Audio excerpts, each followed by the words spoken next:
Hello and welcome to Chabot News for May 3rd, 2017. I'm Cassandra Satzed, and in today's news, we'll have the latest on a recent accident involving a toddler in Union City. Tim will give us the scoop on the recent WWE pay-per-view, and Aubrey will tell us about the Golden State Warriors' playoff run. All that and more on Chabot News.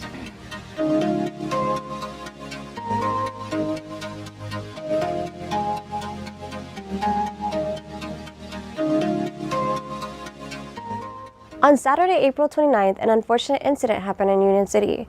As the couple was shopping right outside the dollar store, which is located at 1720 Dakota Road, the parents had lost sight of their 2-year-old toddler, only to realize too late that he had been hit by a car who was just slowly moving out of the parking lot. When authorities arrived to the scene, it was told that the boy was underneath the vehicle. Later that night, it was then released that an ambulance was called to take the toddler to a trauma center where he later died. Further detail has yet to be released at this very time. Now here's Reed with a report on the Chabot campus. What's up, everybody? It's Big Reed here for Chabot College Television, the fat, ashy ankle guy. Now I'm here with a couple of my friends, young Victor and DJ Solrak. Now, the semester's coming to an end at Chabot. How do you feel like you did this semester so far, Solrak? So far I think we did okay. Maybe should start going to class a little bit. Other than that, yeah, everything's pretty good. What about you, Victor? It's been rough. Have a lot of classes. Need to keep my face in the books, but it's a hurdle that I got to get over. For sure. Now, what do you guys think Chabot can do to help you, help improve the experience on campus? Victor? They can drive me around in the little golf carts, and I would be so thankful. Do you think that's appropriate for your weight? Yes. Same. What about you? I think you guys need more, I don't want to curse, but you guys need more parking, for sure, because that shit, it's like 20 minutes of looking for parking.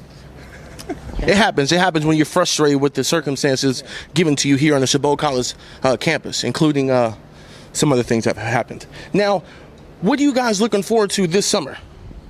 Probably all the summer classes and then concerts coming up. This is going to be cool, Favorite concert so far coming up?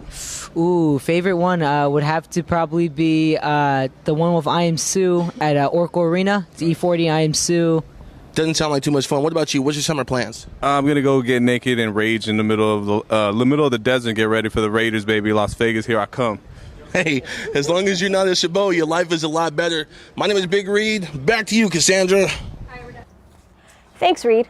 In Aoshima, Japan, it is told that an army of feral cats rules the remote island, curling up in an abandoned warehouse, abandoned houses, or strutting about in a fishing village that is overrun with felines, outnumbering humans 6-1. Cat Island, as the locals call it, was once home to 900 people in 1945. The cats were first brought to the island to deal with the mouse population that would swarm fishing boats. According to the Japan Daily Press, the feline population began to increase about a decade ago, when the human population declined and there wasn't anyone to keep the cats from breeding. Japan recommends that if you love cats, to go ahead and check out Cat Island.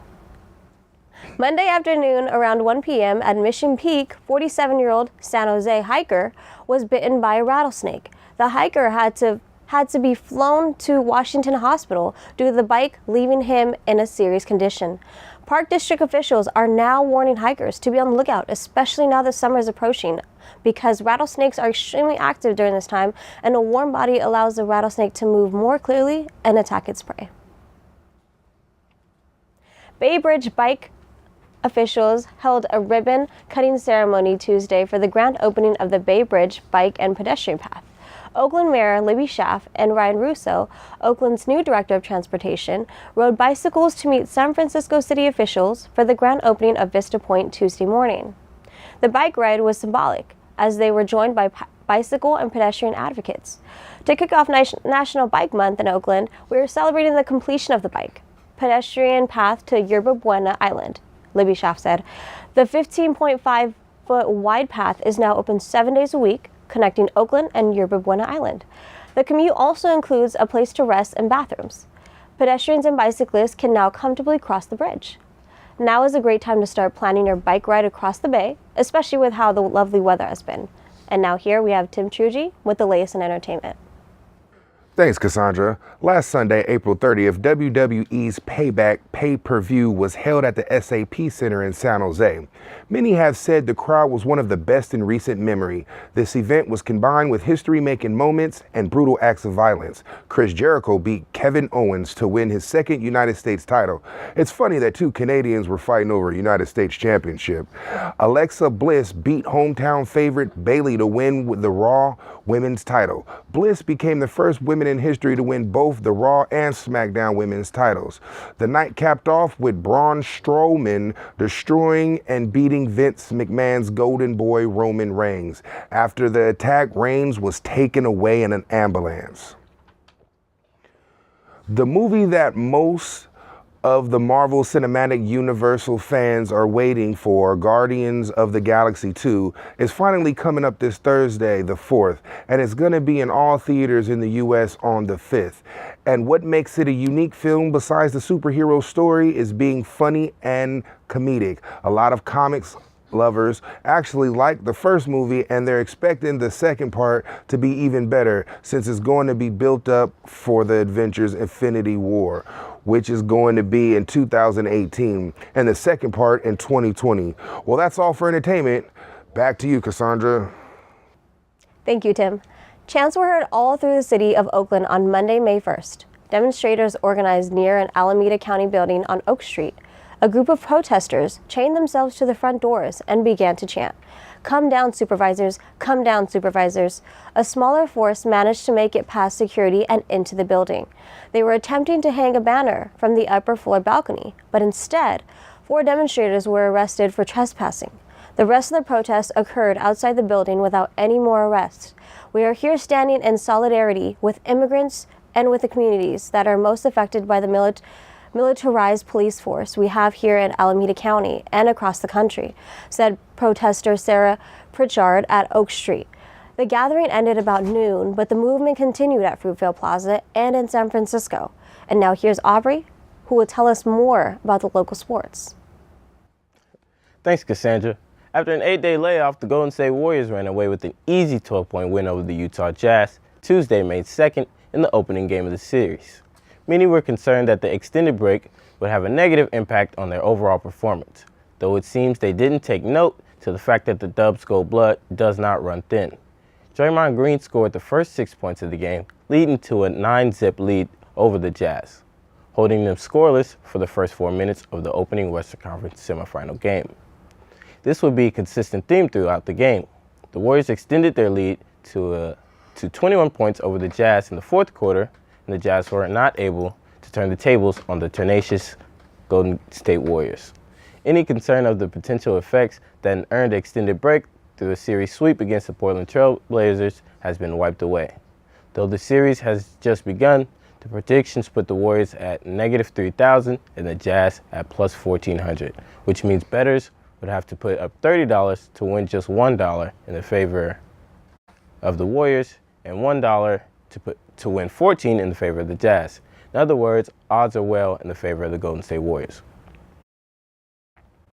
The Chabot Gladiator baseball team faced the Sacramento City Panthers in a best-of-3 series to open up the North region of the CCCAA Championship.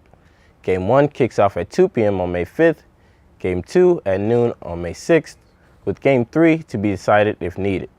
Our Gladiators are ranked 12th and finished 2nd in the Coast Conference Golden Gate with a 24-15 record. The Panthers are the 4th seed with a record of 28-11.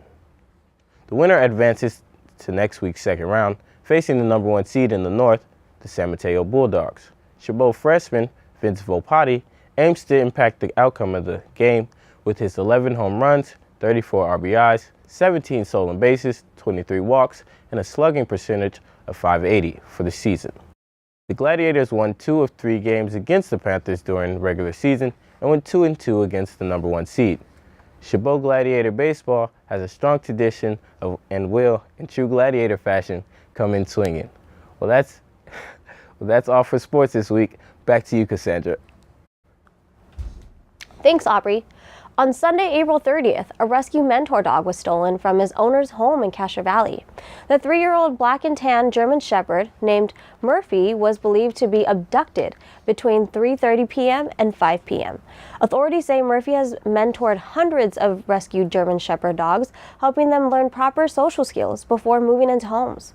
Murphy's owner, J.J. Jacobson, has worked with German Shepherd Rescue since 2002 and has rehabilitated as many as 3,500 German Shepherds, getting them ready to be placed in new residences. Authorities are currently raising a reward for Murphy's safe return from $7,000 to $10,000. A GoFundMe page has been created to raise money for the reward. Murphy is tall, lean, and weighs about 80 pounds. He was last seen wearing a lime green collar. We hope you get home safe, Murphy. Well, that's all for Chabot News this week. Thanks to all the students and staff in the Mass Communications Department here at Chabot College for making this production possible. You can watch us anytime online at youtube.com/ChabotTV. Stay tuned to KCTH, Channel 27 for more Chabot TV.